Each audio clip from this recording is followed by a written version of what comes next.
जैसे विराट कोहली को फॉर्म में लाना हो तो सामने पाकिस्तान को खड़ा कर दो, वैसे ही अगर मुंबई इंडियंस का पीक सिनेमा देखना हो तो सामने सीएसके को ले आओ।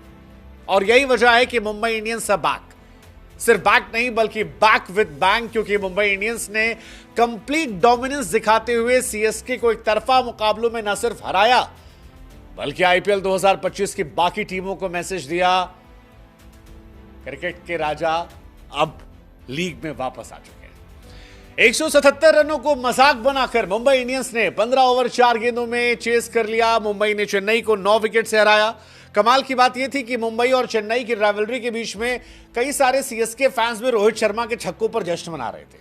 मजा आ रहा था। मतलब बड़ी टीमें जब बड़े मौकों पर बड़ा प्रदर्शन करती हैं तो क्रिकेट का रोमांच जो है वो बहुत बड़े स्तर पर जाता है, और ये इस मैच में दिखाई पड़ा जब मुंबई इंडियंस ने हैट्रिक लगाई जीत की। शायद सीएसके इसी के साथ इस टूर्नामेंट से अलविदा कहने की तरफ आगे बढ़ रही है, लेकिन मुंबई जो है वो आगे बढ़ के 6ठे स्थान पर पहुंच गई है। उसके 8 पॉइंट हो गए हैं और वो उम्मीद बता रही है कि अब हम आ रहे हैं सभी को बताने के लिए कि मुंबई कौन है, क्योंकि मुंबई की पलटन ऊपर से नीचे तक फॉर्म में।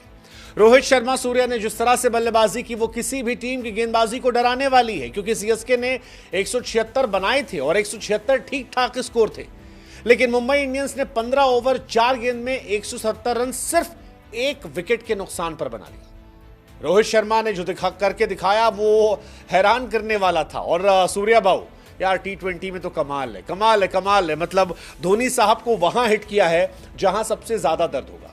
धोनी साहब के फेवरेट बॉलर मथीशा पथिराना जो सीएसके की आन मान शान है, उनको 10 गेंद में 34 रन ठोका इन दोनों ने। नूर अहमद जिन्होंने सीएसके का नूर पहले मैच में बढ़ाया था, जिन्हें सीएसके कोहिनूर मान रही थी, उन्हें 3 ओवर में 36 रन ठोका है। और वो खलील जो अंदर बाहर गेंद करके परेशान कर रहे थे वो 12 पे 24 पिटे हैं। नतीजा ये रहा कि टोटल मैडनेस जो है वो वानखेड़े में दिखाई पड़ती है सूर्या और रोहित शर्मा की तरफ से। और जो परफॉर्मेंस थी उसे देखकर हमें लगा कि यार ये वो विंटेज मुंबई इंडियंस है जिसे हम देखते थे। लेकिन एक संडे में आप क्या क्या उम्मीद कर सकते हो यार, ये परफेक्ट सिनेमैटिक संडे था, क्रिकेटिक संडे था, क्योंकि पहले आरसीबी ने मैच जीता, रोहित शर्मा के साथ खेलने वाले विराट कोहली साहब मैन ऑफ द मैच बने, और शाम को मुंबई जीती, विराट साहब के साथ खेलने वाले रोहित शर्मा साहब जो है वो मैन ऑफ द मैच बने। संडे के दिन Rohit man of the match, Virat man of the match, CSK का हारना एब्सोल्यूट सिनेमा जैसा था। रोहित शर्मा ने जिन रिकॉर्ड बनाया, पहले इंडियन खिलाड़ी बने जिन्होंने 20 प्लेयर ऑफ द मैच का अवार्ड जीता है। मतलब रोहित शर्मा, मुझे कई बार लगता है कि वो 99% टाइम मैच को सीरियसली नहीं लेते हैं आईपीएल में, लेकिन जब लेते हैं तो बड़ी टीमों के सामने बड़ी परफॉर्मेंस देते हैं। और यही वजह है कि जो 20 मैन ऑफ द मैच उनके हैं उसमें 5 सीएसके के सामने, 5 केकेआर के सामने और 4 आरसीबी के सामने।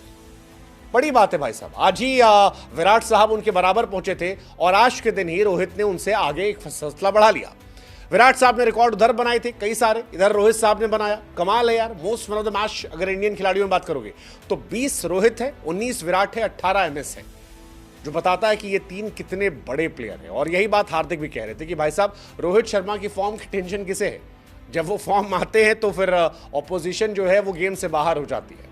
हालांकि एमआई ने पहली बार धोनी की टीम को इस तरह से जलील नहीं किया है, बहुत बार किया है, बार किया है, और इसीलिए एमआई और सीएसके की राइवलरी जो है वो सिनेमैटिक होती है। आप याद कीजिए, ब्रावो पोलार्ड थे, ब्रावो कहते थे कि भाई एमआई मत पड़े सामने यार, एमआई आती है वो हरा देती है। उदाहरण के तौर पर आज तक सिर्फ 3 बार ऐसा हुआ है जब सीएसके आईपीएल में 10 या 9 विकेट से हारी है, सिर्फ 3 बार। पहली बार शाहजहां में 2020, उससे पहले वानखेड़े 2008 और अब वानखेड़े 2025। और आपको जानकर हैरानी होगी कि तीनों बार मुंबई इंडियंस उसके सामने थी, तीनों बार, जब वो 10 विकेट से हारे थे, जब वो 9 विकेट से हारे। And that defines the share domination of Mumbai Indians, जिस वजह से मुंबई जीतती है।